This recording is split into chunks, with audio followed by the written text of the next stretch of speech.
Namaste and welcome, dear audience, in this brand new episode of our program 24 Talk. Today we are going to discuss on the issue of climate, the climate change, the impact of climate change in the country like Nepal and the consequences. For this we have the Secretary General of Action Aid International, Mr. Arthur Larok. Let me welcome him. Arthur, welcome to Nepal. Welcome to News 24 Television. Thank you very, very much. It's an honor and pleasure to be in this lovely country. Arthur, this is the third time in Nepal, isn't it? Do you want to share some experience with Nepal? Yeah, I love this country, the country of the highest mountain, the country of many attractions, the country of lovely people, and a country of really resilient people who have overcome so many challenges. The first time I came here, we were debating democracy in 2015, and this was after the earthquake. And then in 2018 I also came because we had an international board meeting of Action Aid International hosted by Nepal, and this is the third time I'm here to celebrate 40 years of Action Aid Nepal's work in the country, as well as to launch our climate justice campaign. So it's 14 really or 40? 40. 40 years. It's been so many years that Nepal, that Action Aid International is working on Nepal. Yes, we first came here in 1982. 1982. Correct. When was this established globally? Globally, Action Aid was established in the UK and India and Kenya at the same time in 1972. So 10 years later we came to Nepal, and also the country where I come from, Action Aid went there in 1982. So we share a similar age with Action Aid Nepal. Right. Do you want to highlight the progress on Nepal, since it's been so many years that the Action Aid International is working? Everywhere where Action Aid works, we start our interventions with something called a poverty vulnerability analysis. So then we try to focus our work in the most affected communities where we see social injustices, where we see poverty, and where we see oppression of women. So yesterday we also had our 19th social audit.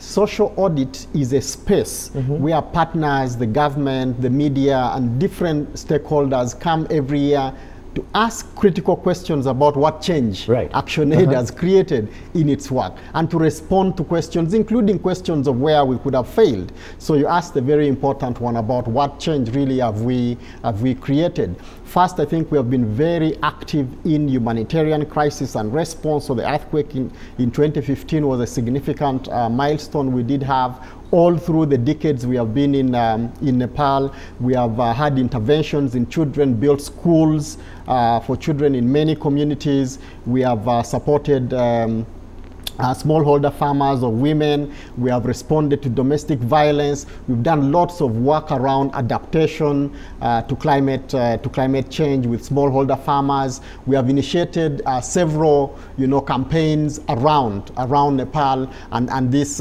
climate justice one is yet another in a series that we have done. So we really invest a lot in local organizations. So in a nutshell, Action Aid has also made a significant contribution to the growth of local organizations, because we believe that development ultimately must be owned by local people and organizations that are resident and present in the communities where we work. Are you satisfied with the progress of local organization or the local people? Yeah, to be frank, the social change process is complex.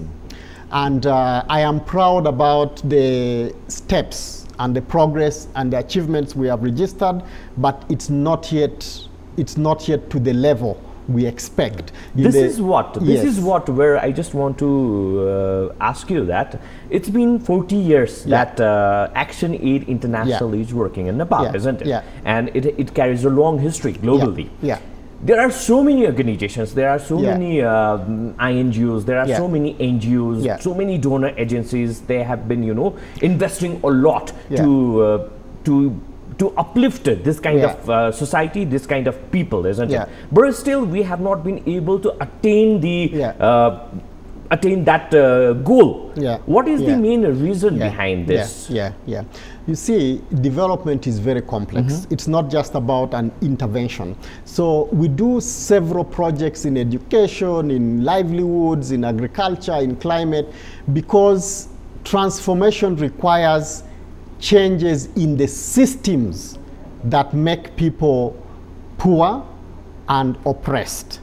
So you asked a very valid question about what ultimately is the reason why we are not seeing the transformative change that we all aspire to For achieve. example, while talking about women issue or while talking about climate change, we have invested huge amount for that, but we have not been able to attain the particular goal. Exactly. So what the approach that ActionAid has is hinged on four important elements. The first one is you need to create conditions for individuals to be empowered, because any sustainable development is about people. It's not just about anything, it's about people. So empowering people, creating conditions for their empowerment is very important. That's the first one.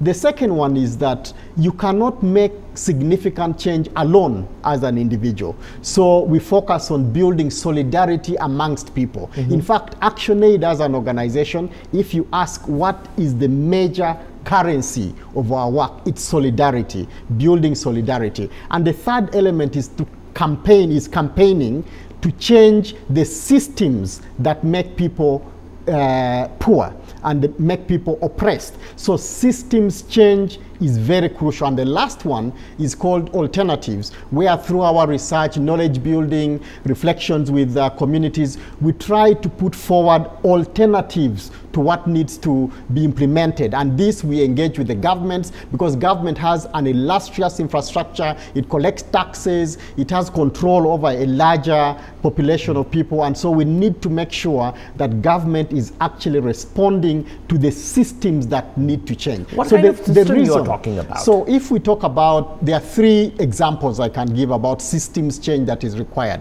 The first one, because we really take a lot of pride in transformative work that touches on women, the first system that keeps women behind is a deep, several centuries of a patriarchal system. So patriarchy as a system is one that holds women behind. Why? It creates power and privilege for men especially, and disadvantages women. So unless this system of power and privilege is transformed, women will struggle to make a big transformative difference. So this is one systems change that is very crucial. The second one is the economic system, not just the microeconomy, but also the macro and the global. The reason why ActionAid works across the world is because local problems sometimes have international drivers. So unless we change the system from the local, national, up to the global, we again will only make marginal gains with small projects and empowerment activities. So the systems change that keeps the government of Nepal, the economy of Nepal struggling needs to change globally. The third systems change that we are now very much interested in is changing the system that is perpetuating the climate crisis. Climate crisis. The climate crisis. So this is the reason why we are launching the climate justice campaign as well. So it's not just the climate change about the environment and what's happening with drought and what's happening with rainfall. It's understanding the root cause of this. Do you want to highlight something on this global context of climate change? Yeah, it's very, very important. So climate crisis is being driven primarily by two significant factors. Most of them are created by humans. Climate change, by the way, is a natural, sometimes development process, and it's slow and takes lots of time. However, the climate crisis that we are seeing, the acceleration of global warming, is driven by two important factors. One is the huge investment in fossil fuels. They are number one contributor to greenhouse gases that then are warming the global world. warming. The second one is industrial agriculture. industrial agriculture is really agriculture driven ostensibly to feed the world, but at the end of the day is really to make lots of profit. So they use lots of agrochemicals which affects the balance of the earth. So these are the two biggest drivers of the climate crisis. And the industrialization. Industrial agriculture. Yes. These two are the major factors. Yes. That is, am I correct? This climate change is the correct terminology, or the climate crisis? So I think climate crisis is preferable because climate change, you know, some people will argue it's natural, it happens, it's been happening, but the acceleration of this change is now creating a crisis. And ActionAid, we are not just focusing on climate change, which many other environmental groups, you know, do. We do think that we must focus on injustice in this climate change, and that's why we are advocating for climate justice. Now, why is climate justice the focus? So, first of all, what is climate justice actually? Climate justice is an important idea that those who are least responsible for causing the climate crisis are the most impacted by it. Okay? So, this is the injustice. Those who are responsible for creating the crisis are not as affected as the communities that are least responsible. So let me give you some example. So we talked about fossil fuels and industrial agriculture. The countries that contribute the highest, okay, in the world, more than 70% combined, are the US, the USA, China at 25%. 25%. The EU nations at 22.5%. China, I think is 12%. India is, I think, 3%. Russia is 6%. So if you total all this, it's about 70% of the problem and the crisis of climate is from a few countries. And the majority of the problems are felt carbon emissions. Right. So this is what needs to be cut. Now, the reason why justice is very important is that those that are most affected and least responsible suffer the consequences, like Nepal. I think Nepal, if you calculate its carbon emission, it might be 0.00 something. But then the vagaries, the destruction of crops and livelihoods, the floods, the rains, the droughts in countries like Nepal, in Ethiopia. Our glacier, our Himalayas, they are melting. They are melting. A beauty, a natural wonder is melting. Not because of the actions that Nepalese are doing. Yeah, it's really about something that is global. So that is what needs to change. And why do we think climate justice as an approach?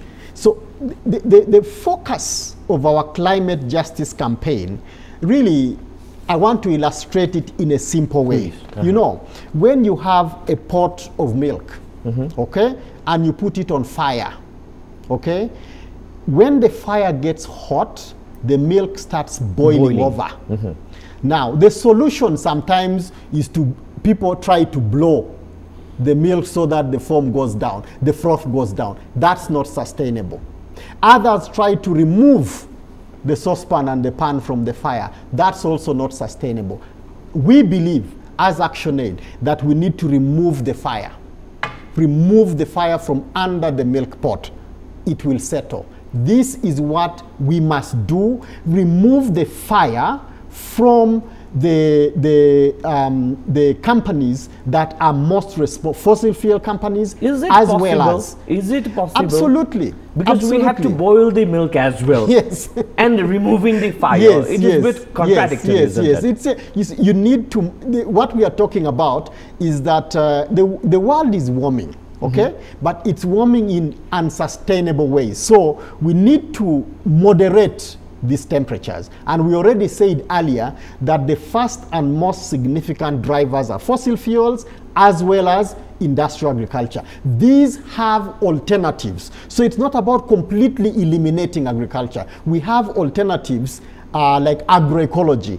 Agroecology is climate resilient, sustainable agriculture and agricultural practices, you know, where, you know, you make investments in local community projects that can live with nature and doesn't create the crisis that we see. There are efforts we need to make to move away from fossil fuels and invest in greener energy. Some countries are doing that. The country where I live and work at the moment, Kenya, 80% of its energy is renewable. So this is something that we must invest more in and less in the extractive climate crisis-induced fossil fuel sector. So that's really what we are making a campaign for. Do developed countries use fossil fuel? Of course they do, and the war in Ukraine has also, because Russia is a major, exporter of fuel and gas, and so when there was this challenge, a number of countries, Germany, the US and others, have started reinvesting in coal. They have started investing in extractive, in fossil fuels. And I think this will only worsen the problem that we have. A number of countries, including in Africa, where I come from, have huge natural deposits for fuel. And it's important for development. 900 million people in Africa don't have access to electricity and to energy. They need energy. But what we are arguing is, we will do better by investing in renewables, the kinds of investments that can propel our energy needs, but not warm the planet the way centuries and centuries of investments in Europe and America have done. Can you please give the example from Kenya? Yeah. So wind is a major contributor to renewable energy, okay? Wind power, right? And in many, solar is the other one that countries like Kenya, Uganda, and many countries in Africa and in Asia really can invest in solar energy. Okay, that is more durable, is friendlier to the environment and to the earth. I think the possibilities are there. So the other argument we like to give is about agroecology, which is the farming practice that enables us to produce food which we need, but in sustainable ways. The solution is not industrial agriculture, which, by the way, is very vulnerable to climate change. The kinds of seeds that we use, the practices, high intense fertilizer and agrochemicals are very, very vulnerable to climate change. There are other farming practices that can help us stabilize global temperatures over a period of time. It's not a solution that will happen tomorrow, not next year, perhaps not in the next decade, but we need to start taking the necessary steps. The baby steps. Exactly. The time this is very, very important. Yeah. Time is now for sure. Yeah.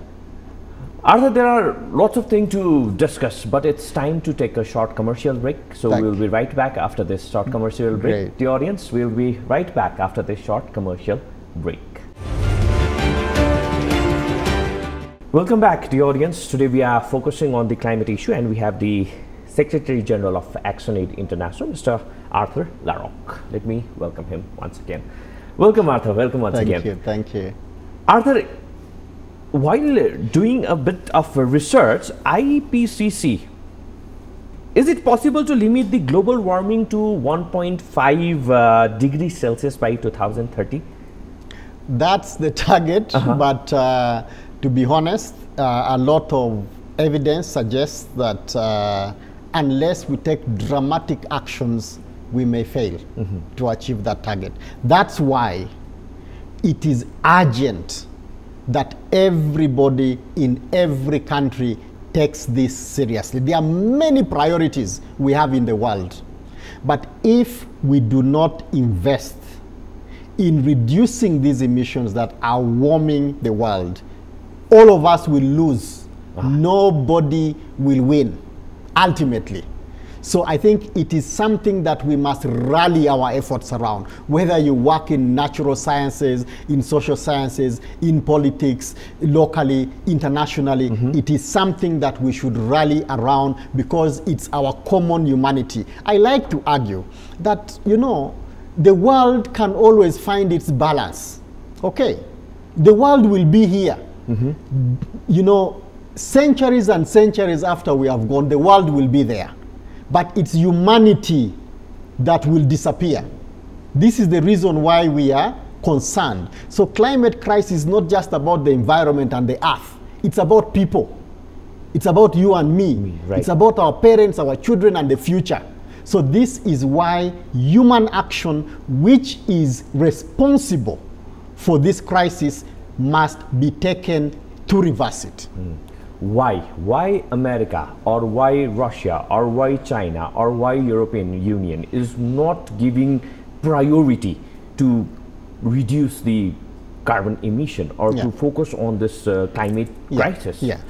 So I think this is a very good question, because the crisis we are having, to be very honest with you, is a capitalist greed crisis. Profit is being put ahead of humanity. Who benefits from industrial agriculture? Is it ordinary people? No. Not at all. The people who run these, who make the chemicals, who invest in industrial agriculture are wealthy, rich people who want to get richer. So this is the issue. It's the greed that is driving this crisis. So it's not just about climate and the world and the environment. Can't we it is impose about force to them to work for the, if we mobilize the entire world, millions and millions of people. So last year we had the COP in Egypt. Okay, right. The Prime Minister of Pakistan, who was the country had just gone through major floods, was such a symbol of struggle.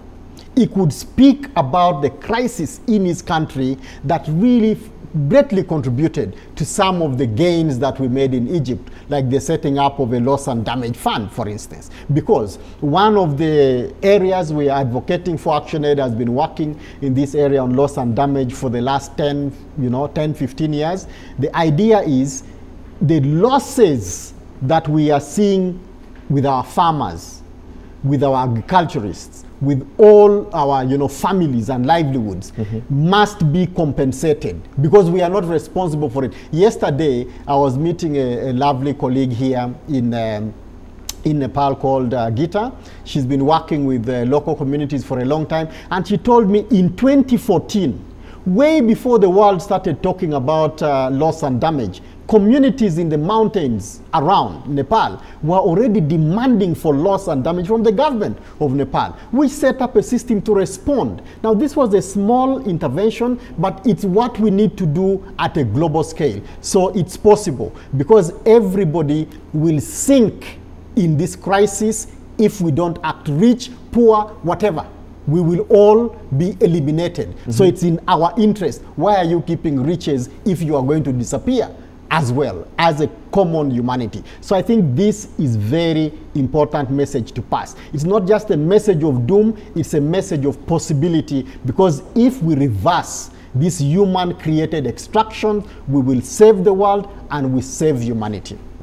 While talking about loss and damage, they don't want to give money to the country like Nepal or the underdeveloped country. Why so? Of course, it's still the greed that we are talking about, because wealthy nations want to retain the wealth.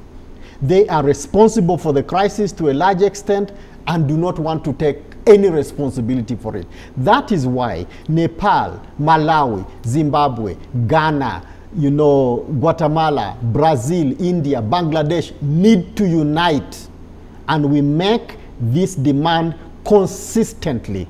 We might not achieve this tomorrow, but there is nothing that has defeated the imagination and the mobilization and actions of human beings, whether it's apartheid in South Africa, slave trade, wherever we have seen the distinguished struggle of people achieving. So we must take these baby steps. Each one of us can do something about it. While doing the research, I just went through one line. There is a question on the intention of the development sector, development agency, that they themselves, they don't want to solve the problem. Is it true or not? Well, they are not doing enough. There are some, agencies, there are some organizations, including in the developed world. ActionAid works in both the developed developing countries as well as those that have industrialized long time ago. We are even debating whether we should be calling them developed nations because they are responsible for the problems that we are seeing all over the world. I think that... No, I'm talking about development agencies. They themselves development don't want agencies. to solve the problem because that is the bread and butter of their organization. So I think greed, like I said, you know, if you're benefiting from something, the incentive for you to find a solution to it when you are benefiting really is low. But what we are saying is that ultimately, if we don't take actions, these development agencies and those wealthy nations will still collapse like all of us. So it is in our interest that we act, rich or poor, young or old. We need to act. Everyone needs to act. Then we make a difference. What kind of worse situation might come? So we have seen the kind of floods that we see all over, the drought that we are seeing in the Horn of Africa, where ActionAid is also responding, the floods that we are seeing in Southern Africa, the problems that we are seeing here in Nepal of rainfall, excessive rainfall when you don't need, then no rain when you need it. All of these are going to worsen as temperatures go higher. We have seen heat waves in India. Last year I was in Italy. I could not believe I was in this country. It was so hot. I come from Africa and we sometimes think Africa is hot. In Italy I was feeling like I need to leave. It was really hot. In Spain, where we had a meeting last year as well, extremely hot. So we are seeing countries record highest temperatures every year across the world, and this will only continue unless we cut the emissions that we are campaigning against. Our Himalayas, our Sagarmatha, our Mount Everest is in vulnerable condition. Yes. What should be done now? I'm telling you, the solution is not in Nepal. The solution is elsewhere. What we can do as citizens across the world in solidarity with Nepal is to ensure that we cut these emissions, okay, and save this wonderful nature, blessing that the Almighty has given the people of Nepal and Asia. So I think what we can do, what you can do, what ActionAid Nepal can do is to really make sure that people are educated about the primary drivers of this problem. Because sometimes our own actions worsen the situation. We are cutting trees in many places. We are not, practicing, sustainable methods. But all of our actions are very insignificant compared to the problem that we see globally. So the mobilization of people all over the world, I think, is the solution to save our mountains, to save our glaciers, to save humanity. I think we need to unite. And this is why ActionAid firmly believes that this mobilization that we started here in Nepal, Nepal is the first country to launch our climate justice campaign a few days back. Between now and September, when we have the climax in Kenya, many other countries. 48 countries, Nepal is the first one. Exactly. That's why I was so persuaded and inspired to come here. Why Nepal? Because you are providing leadership. Because you are providing leadership. I think ActionAid Nepal was way ahead in preparing for this. And they were telling us we cannot wait for September. And they were right.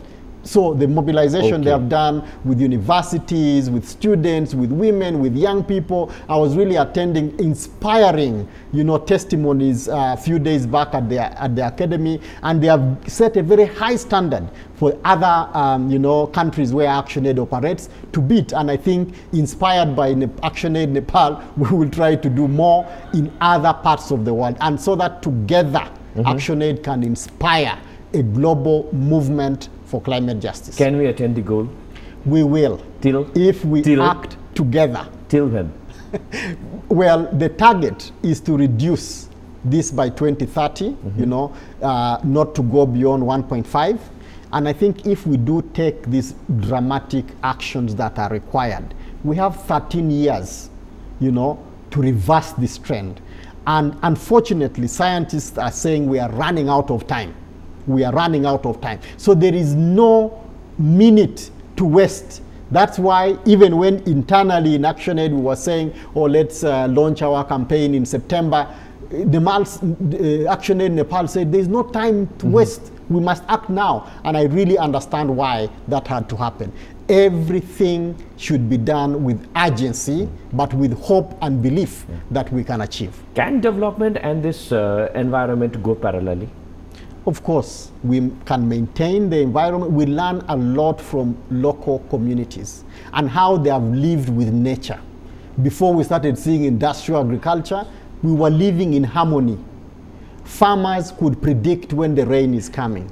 They could predict when but we need sunshine. Industrial revolution as well, isn't well, it? you see, so to adjust in this modern yeah, world. what we are saying, we are not, opposed to technologies that help us to produce more, but what we are concerned about is the kind of climate harming investments in extractives as well as in chemicals that really affect our soil performance, seeds that cannot be regenerated. All of these things are happening in the world and they are not necessary to save the world. So stop them and then do the kinds of things that we have done before. In subsequent researches, every single year, ActionAid will release a report on climate finance, because we think that the finance that is harming our climate, we need to expose this and mobilize against.